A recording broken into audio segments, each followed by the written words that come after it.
Nahimong nagmalapuson ang gipahigayon nga inaugurasyon sa hyperbaric chamber sa lungsod sa Dawin. Nga din gibisita gyud kini ni Governor Chaco Sagarbarria ug ang COO sa TIESA nga si Honorable Mark Lapid. Yes, Brother June Abler, no?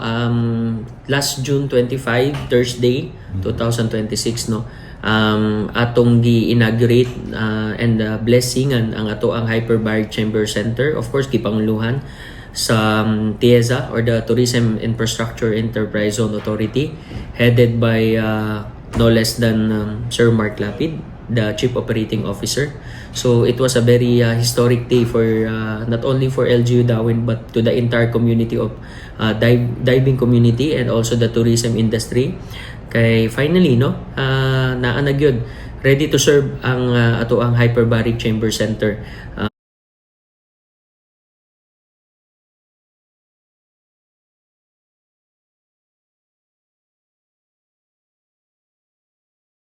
Not only here in LGU Dawin, not only to the entire province, but to the entire region and also sa atong mga visitors coming from different countries. Gilauman usab ni Acting Mayor Alven Truita nga makadugang yun kini og income sa lungsod.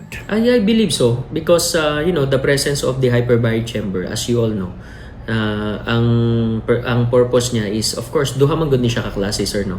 So naay Hyperbaric Chamber na intended only for the divers katong mga mo dive and makakuha og mga decompression sickness, no. And second is the kaning para sa health and wellness. So kaning ato ang hyperbaric machine diri sa Dawin is intended for not only divers but also for the promotion of health and wellness, no. So base sa physician, hyperbaric physician na ni aripod nato last June 25. So kanang mga naay problema sa ilahang mga sugar, no, kaning mga high blood, kaning naay problema sa ilahang mga samad kay dugay maayo. So sa rejuvenation, no, so kana daghan kaayong mga purpose, no, daghang mga health benefits ang atong hyperbaric chamber, no. So kana siya is makatabang na siya to attract more tourists to come in Dawin, no. And also katong ga problema, no, sa ilahang mga panglawas, so pwede po sila mo avail sa serbisyo sa hyperbaric chamber, no.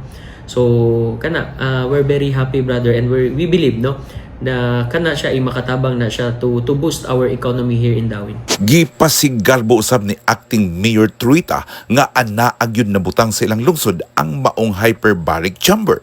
Kani nagpasalamat usab siya ni Governor Chaco Sagarbarria ug sa iyang amahan nga si Mayor Galicano Matic Truita kinsa midonal gyud kini sa iyang yuta para sa pagpatukod sa maong proyekto. Kana siya, brother, no, dako kayo na ang natong garbo diri sa lungsod sa Dawin na diri gyud nahimutang. And all thanks, no, to the provincial governor, Honorable Manuel Chaco Sagarbarria, and his father, Mayor Manuel, no, Sagarbarria, sa ilahang pagtabang, no, na ma-facilitate nato ni, no, to the provincial board members sa NOCSI, sa diving community nato diri sa Negros Oriental, sa Dawin, of course Mayor Galic for donating his own lot, no, for the hyperbaric chamber, no, na nahimo gid siyang possible because if not because of the donation, brother, maybe ang hyperbaric chamber na ananas laing probinsya, no. But tungod sa yuta na gihatag ni Mayor Galic Truita, nahimog yung possible na mabutang yun diri sa right in the footsteps of the premier diving destination, no, ang Dawin. Samtang dungan usab nini ang Dive Dawin Festival sa maog gihapon nga lungsod. Nganin gisaksihan gihapon kini nila ni Mark Lapid ug mga opisyalis sa probinsya. Yeah, right after the inauguration of the hyperbaric chamber, so we proceed, no, to the sixth diving or 6th Dive Dawin Festival, no, diri sa Dawin Jetty Port, no. So kuyog ra gihapon nato ang mga si governor, mga congresswoman nato from the 3rd district si Honorable Janice Digamo and sa 2nd district si Honorable Maisa Sagarbarria, and the provincial board members, of course Mayor Galic, Sir Mark Lapid also, no, and our private stakeholders and different agencies of the government. So successful kayo ang opening sa ato ang 6 Dive Dawin Festival, no.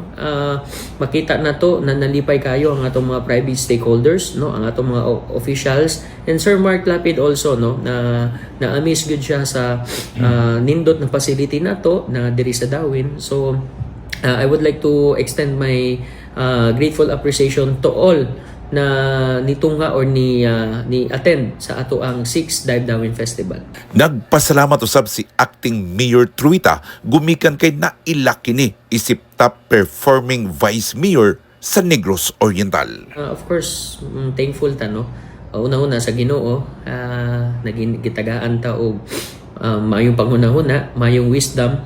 Kay all glory to God yun, no. Kaning atong mga nadawat na mga recognition dili ni mahitabo if not because of the guidance of our Lord Almighty, no.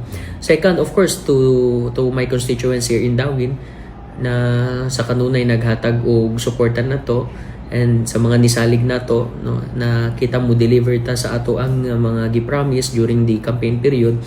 And nalipay ta, brother, no, na appreciate ang ato ang mga trabaho, dili man perfect, no, na ay mga butang na di man gud nato maingon na ma-perfect nato pag-execute tanan, but at least all in all, no, na satisfy nato ang mga tao. Mga gud na pinaka-importante. Bonus na lang ning mga recognition, brother, no.